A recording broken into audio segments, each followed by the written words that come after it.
अब हम बात करते हैं डायमेंशनलेस वेरिएबल्स की।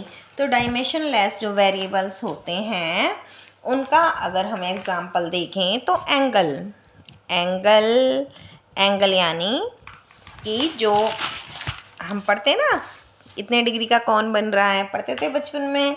तो वो जो एंगल बनता था वो एंगल कैसी क्वांटिटी है? डायमेंशनलेस। कैसी क्वांटिटी है? डायमेंशनलेस। ध्यान रखना, डायमेंशनलेस है, यूनिटलेस नहीं है। यूनिटलेस नहीं है। एंगल की यूनिट होती है। एंगल की यूनिट होती है।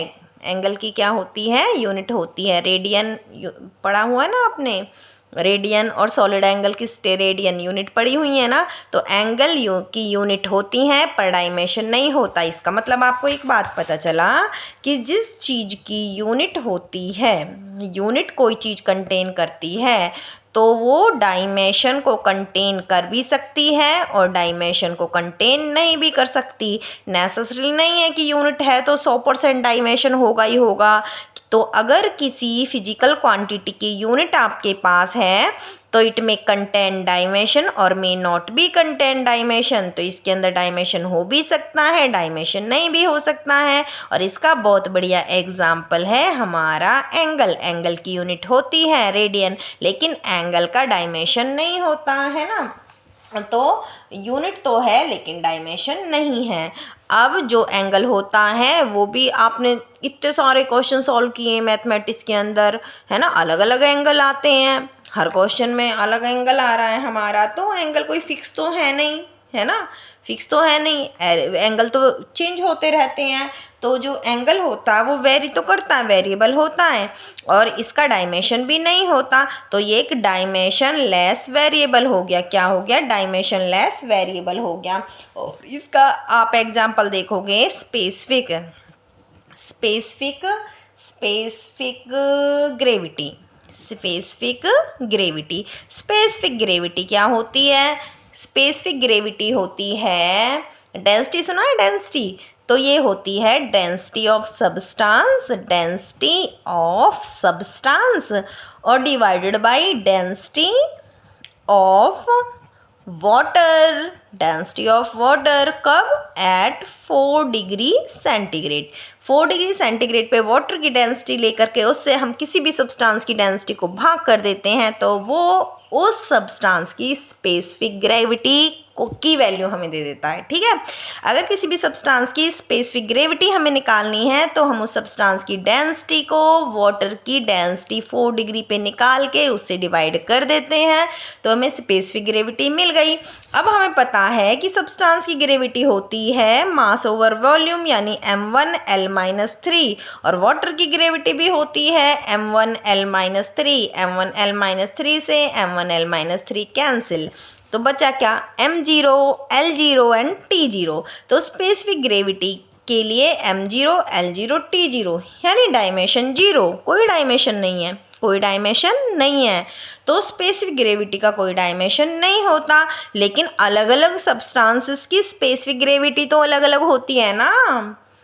अब देखो, गोल्ड की स्पेसिफिक ग्रेविटी अलग होती है, आयरन की अलग होती है, वुड की अलग होती है। तो अलग अलग सब्सटेंसेस की स्पेसिफिक ग्रेविटी तो अलग अलग होती है, लेकिन स्पेसिफिक ग्रेविटी का कोई डायमेंशन नहीं होता। तो स्पेसिफिक ग्रेविटी एक डायमेंशन लेस वेरिएबल है। क्या है? डायमेंशन लेस वेरिएबल है। डायमेंशन लेस वेरिएबल है। क्लियर? एंगल देख लिया। अब देखो, आपने एक और चीज़ देखी, स्पेसिफिक ग्रेविटी का ना तो कोई डायमेंशन है और ना ही स्पेसिफिक ग्रेविटी की कोई यूनिट है। ये एक प्योर नंबर है, इसकी कोई यूनिट भी नहीं है, ये यूनिट लेस है। तो ध्यान से देखना कि जिसकी यूनिट नहीं होती ना, जिसका डायमेंशन नहीं होता, ठीक है, जिसका डायमेंशन नहीं होता, जिसकी यूनिट नहीं होती, 100% उसका डायमेंशन नहीं होगा। देखो, मैंने अभी आपको बताया था जिसकी यूनिट है हमारे पास उसका डायमेंशन हो भी सकता है, नहीं भी हो सकता। लेकिन जिसकी यूनिट हमारे पास नहीं है, कुछ भी, जिसकी कुछ भी यूनिट नहीं है उसका डायमेंशन 100% नहीं होगा। जिसकी यूनिट नहीं है उसका डायमेंशन 100% नहीं होगा, लेकिन जिसकी यूनिट है उसका डायमेंशन हो भी सकता है, उसका डायमेंशन नहीं भी हो सकता। दोबारा देखो, जिसकी यूनिट नहीं होती उसका डायमेंशन भी नहीं होता, लेकिन जिसकी यूनिट होती है उसका डायमेंशन हो भी सकता है, उसका डायमेंशन नहीं भी हो सकता है। तो अब यहाँ से जो स्पेसिफिक ग्रेविटी है वो भी हमारे पास एक ऐसी फिजिकल क्वांटिटी है जो वेरिएबल है लेकिन जिसका डायमेंशन नहीं है, इसका मतलब ये डायमेंशनलेस वेरिएबल है। इसके सिवा भी और बहुत सारे एग्जाम्पल हैं हमारे पास। स्ट्रेन है, मैंने बताया था ना, strain strain strain strain. Change in configuration over में ओरिजिनल कॉन्फ़िगरेशन, अगर ऊपर चेंज इन लेंथ है तो नीचे चेंज इन लेंथ होगी, ऊपर चेंज इन एरिया है तो नीचे चेंज इन एरिया होगा, और ऊपर अगर हमारा चेंज इन एंगल है तो नीचे चेंज इन एंगल ही होगा। तो यहाँ पे क्या है कि स्ट्रेन के अंदर ऊपर वाले कॉन्फ़िगरेशन है, जो डायमेंशंस हैं ऊपर वाले कॉन्फ़िगरेशन के, उससे नीचे वाले कॉन्फ़िगरेशन के डायमेंशंस हमारे कैंसिल आउट हो जाएंगे। तो यहाँ पे हमें कोई डायमेंशन नहीं हो मिलेगा। ये हमने किया था पिछले वाले लेक्चर में कि स्ट्रेन का कोई डायमेंशन नहीं होता। तो लेकिन स्ट्रेन तो हर किसी के लिए अलग अलग होती है ना। मैंने बताया था ना, एक वायर होती है, वायर में हम वेट लटकाते हैं, ऊपर से उसको फिक्स कर देते हैं तो वायर नीचे की तरफ खिंचती है। पर एक बात देखो कि हर वायर में बराबर खिंचाव हो ऐसा तो ज़रूरी नहीं है ना। कोई जो वायर होती है वो क्या होती है, ज़्यादा फ्लेक्सिबल हो सकती है, ज़्यादा इलास्टिक हो सकती है, और किसी के अंदर इलास्टिसिटी कम और प्लास्टिसिटी ज़्यादा हो सकती है। तो कोई वायर तो अपने आप को ज़्यादा नीचे की तरफ खींच सकती हैं और कोई खिंचाव नहीं देगी इतना ज़्यादा। तो स्ट्रेन तो किसी के अंदर कम होगा, किसी के अंदर ज़्यादा होगा, लेकिन स्ट्रेन का कोई डायमेंशन तो नहीं होगा ना। तो अगर स्ट्रेन की वैल्यू फिक्स नहीं है हर किसी के लिए तो स्ट्रेन एक वेरिएबल है, लेकिन उसका कोई डायमेंशन नहीं है तो वो डायमेंशन लेस वेरिएबल है। कैसा है? Dimension less variable. तो स्ट्रेन एक डायमेंशन लेस वेरिएबल है। उसके बाद देखो, एक बात ध्यान से देखना, हमने पढ़ा था एंगल जो थीटा है वो डायमेंशन लेस होता है। इसके साथ एक बात और आपको हमेशा ध्यान रखनी है कि कहीं भी किसी भी न्यूमेरिकल पार्ट को सॉल्व करते हुए किसी भी कॉम्पिटिटिव एग्जाम में अगर कहीं भी आपको कोई टिग्नोमेट्रिक फंक्शन दिखता है, जैसे साइन ऑफ थीटा दिखता है, कॉस ऑफ थीटा दिखता है, टेन ऑफ थीटा दिखता है, तो आप इन सबको हमेशा डायमेंशन लेस कहोगे। क्या कहोगे? Dimension less. तो ये सारी भी क्या होती हैं? डायमेंशन लेस क्वांटिटी होती हैं। तो अब हमने क्या पढ़ा है? डायमेंशनल वेरिएबल पढ़े हैं और डायमेंशनल लेस वेरिएबल। अब हम कांस्टेंट की बात करते हैं। कांस्टेंट वैल्यूज़ ना वो वैल्यूज़ होती हैं जिनकी वैल्यू फिक्स होती है। जैसे कि अगर हमारी जो लाइट है ना वो वैक्यूम के अंदर अगर चलेगी ना तो वो वैक्यूम के अंदर कहीं भी चले, आप एक्सपेरिमेंट इंडिया में करिए, वैक्यूम क्रिएट करिए, उसमें वेलोसिटी ऑफ लाइट को फाइंड आउट करिए। आप वैक्यूम अमेरिका की किसी लेबोरेटरी में क्रिएट करिए, वहाँ पे आप क्या है, लाइट को चलाइए, गो ऑन करिए और लाइट की वेलोसिटी फाइंड आउट करिए। या आप इस ब्रह्मांड में अपने एटमॉस्फेयर से बाहर चले जाइए, वहाँ पे वैक्यूम ही वैक्यूम है और कहीं भी किसी भी पॉइंट पर जा कर के आप velocity of light find out करिए। उसकी वैल्यू हमेशा ही 3 × 10⁸ मीटर पर सेकेंड होगी। यानी कि जो वेलोसिटी ऑफ लाइट है वो क्या है? कांस्टेंट है। और इसका डायमेंशन भी होगा मास अपॉन टाइम, यानी m0 L1 t-1, यानी ये कांस्टेंट भी है और इसका डायमेंशन भी है। तो ये कैसा कांस्टेंट हो गया? डायमेंशनल कांस्टेंट हो गया। कैसा कांस्टेंट हो गया? डायमेंशनल कांस्टेंट हो गया। वेलोसिटी ऑफ लाइट कैसा है? डायमेंशनल कांस्टेंट है। लेकिन velocity of light in vacuum, वरना गलत हो जाएगा, नंबर कट जाएंगे एग्जाम में, है ना। तो velocity of light in vacuum, ये वैक्यूम शब्द मत भूलना, वरना वेलोसिटी ऑफ लाइट तो चेंज होती रहती है ना, चेंज होती है ना, चेंज हो जाती है ना, यहाँ पे तो चेंज होती है ना। प्रिज्म का एक्सपेरिमेंट करते हैं ना हम, प्रिज्म के अंदर जब लाइट गुजरती हैं अलग अलग कलर्स होते हैं। अगर लाइट की वेलोसिटी अलग अलग ना हो तो हमें 7 कलर्स का बैंड कैसे दिखेगा, स्पेक्ट्रम कैसे दिखेगा? लेकिन हमें तो स्पेक्ट्रम दिखता है। इसका मतलब लाइट की वेलोसिटी तो अलग अलग चेंज होती है अलग अलग कलर्स के लिए, जो कलर्स होते हैं, है ना। लेकिन वैक्यूम के अंदर जो वेलोसिटी ऑफ लाइट है वो फिक्स होती है 3 × 10⁸ मीटर पर सेकेंड, और ये एक डायमेंशनल वाली क्वांटिटी भी है, तो डायमेंशनल कांस्टेंट है। Is it clear? अब उसके बाद देखिए प्लैंक्स कांस्टेंट, क्या बात है, प्लैंक्स कांस्टेंट, ये तो बहुत अच्छा कांस्टेंट है, बहुत जगह काम आता है, बहुत सारे चैप्टर्स में, केमिस्ट्री में, फिजिक्स में, है ना। प्लैंक्स कांस्टेंट जिसको भैया हम एच से रिप्रेजेंट करते हैं, छोटे एच से, अरे एच नहीं दिख गया ना, छोटे एच से रिप्रेजेंट करते हैं। तुमने पढ़ा होगा आइंस्टीन इक्वेशन वगैरह, E=H पढ़ा है, कहीं पढ़ा है? न्यू क्या होता है? न्यू होती है frequency.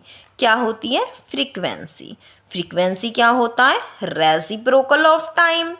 Reciprocal of time, frequency क्या होती है? Reciprocal of time. इसका मतलब E=H में मैं टाइम भी लिख सकती हूँ, टाइम। अगर मैं यहाँ से H निकालूं तो E×T टाइम लिख सकती हूँ। तो H एनर्जी क्या होती है? जूल में, और टाइम किस में होता है? सेकंड में। तो ये H की यूनिट है। और अब मैं डायमेंशन आराम से निकाल सकती हूँ भाई, जिसकी यूनिट होती है उसका डायमेंशन हो भी सकता है, नहीं भी हो सकता, तो देखते हैं इसका है या नहीं। जूल एनर्जी, एनर्जी का डायमेंशन हमें बहुत अच्छे से पता है, 1 2 -2 1 2 -2 1 2 -2, तो m1 l2 t-2, और सेकंड तो होता ही टी में है, तो h की यूनिट आ गई कितनी? m1 l2 t-1, m1 l2 t-1। तो इसका मतलब प्लैंक्स कांस्टेंट एक कांस्टेंट है। प्लैंक्स कांस्टेंट क्या है? एक कांस्टेंट है 6.62 × 10⁻⁻34, जिसकी वैल्यू होती है ना, जूल सेकंड में। लेकिन हर जगह इतनी वैल्यू होगी? हर जगह इतनी वैल्यू होगी? मैं एक्सपेरिमेंट इंडिया में करूं, एक्सपेरिमेंट अमेरिका में करूं, कनाडा में करूं, ऑस्ट्रेलिया में करूं, H की वैल्यू मैं हमेशा यही यूज करूंगी। तो H एक कांस्टेंट क्वांटिटी है, लेकिन इसका डायमेंशन भी होता है, तो H क्या हो गया? Dimensional constant. डायमेंशनल कांस्टेंट हो गया मेरे पास, क्या? H हो गया। अब उसके बाद देखिए आप, प्लैंक्स कांस्टेंट हो गया, speed of light in vacuum हो गया। अब एक बहुत अच्छा कांस्टेंट और आता है जिसको हम बचपन से पढ़ते चले आ रहे हैं, ग्रेविटेशनल। ग्रेविटेशनल कांस्टेंट, ये भैया जो थे न्यूटन, उनके सिर पे गिरा था सेब, उन्होंने बनाया था एक लॉ, है ना, और उन्होंने बताई थी हमें एक बात कि जब दो वस्तुएं किसी भी मास की होती हैं तो उनके बीच में एक फोर्स लगती है जिसको हम ग्रेविटेशनल फोर्स कहते हैं। वो क्यों लगती है? क्योंकि वो m मास की वस्तुएं एक दूसरे को अपनी तरफ आकर्षित करती हैं। अब देखो इंग्लिश में बताती हूँ, है ना।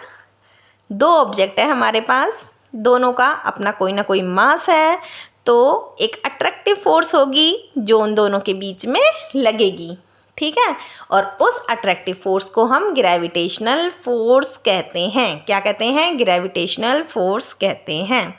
तो जब ग्रेविटेशन, चलो मान लो एक ये बॉडी है m मास की, एक ये बॉडी है, अब m नहीं कहूँ, एक को मैं m1 कह देती हूँ, एक को मैं m2 कह देती हूँ, और ये इनका सेंटर और इनके बीच की डिस्टेंस हो गई r।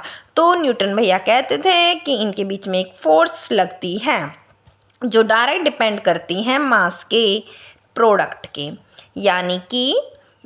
यानी जितना ज़्यादा इनका मास होगा बॉडीज़ का, उतनी ही इनके बीच में एक दूसरे को खींचने की ज़्यादा ताकत होगी, और जितना ज़्यादा मास होगा, जितनी छोटी चीज़ें होंगी मास की, वो कम फोर्स से खींचेंगी एक दूसरे को। कभी कभी तो सालों क्या हज़ारों साल बीत जाते हैं और वस्तुएं वहीं पड़ी होती हैं और फिर भी बहुत पास नहीं आ पाती।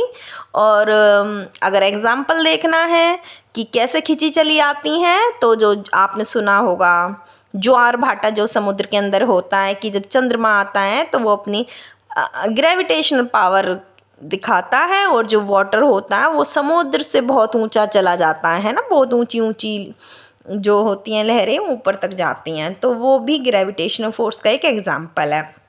चलो हमें तो डायमेंशनल पढ़ने हैं ना, उसे छोड़ते हैं।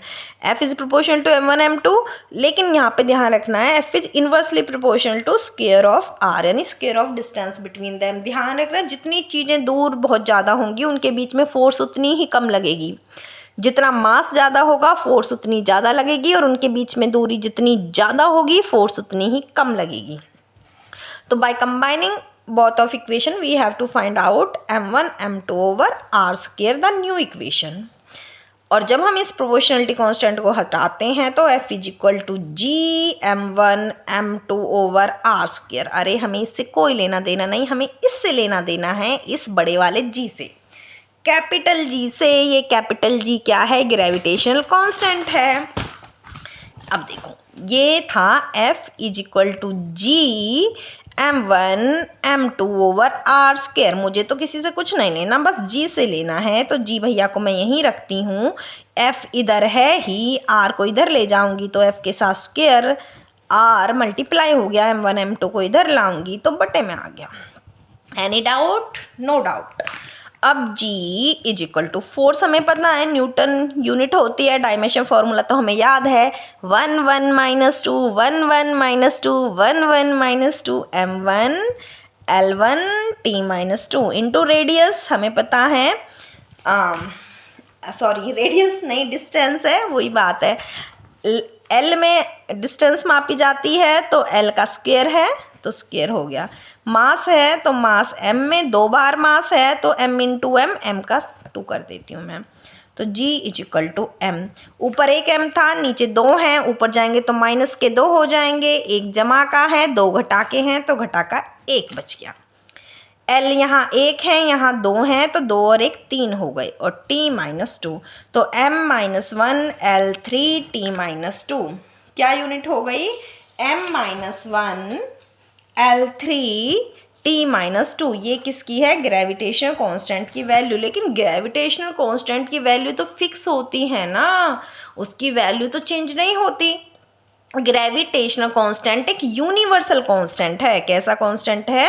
यूनिवर्सल। और यूनिवर्सल कांस्टेंट वो होते हैं जिनकी वैल्यू कहीं भी चेंज नहीं होती पूरे यूनिवर्स में।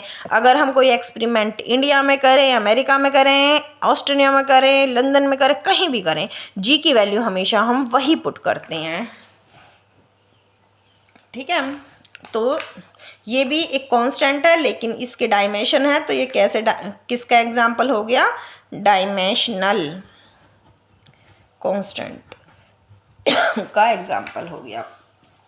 तो डायमेंशन कांस्टेंट के हमने बहुत सारे एग्जाम्पल देख लिए। ग्रेविटेशनल कांस्टेंट देख लिया, प्लैंक्स कांस्टेंट देख लिया, ओ सॉरी प्लैंक्स कांस्टेंट को h से रिप्रेजेंट करते हैं, और velocity of light in vacuum जिसको हम c से रिप्रेजेंट करते हैं।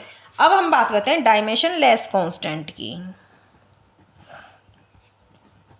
डायमेंशन लेस कांस्टेंट, ओहो ये तो सबको याद है, सबको याद है।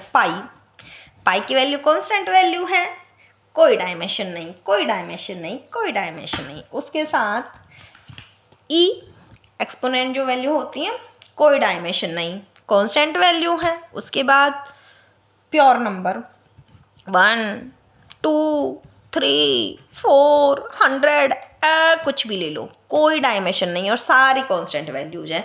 तो ये डायमेंशन लेस कांस्टेंट के हो गए एग्जाम्पल।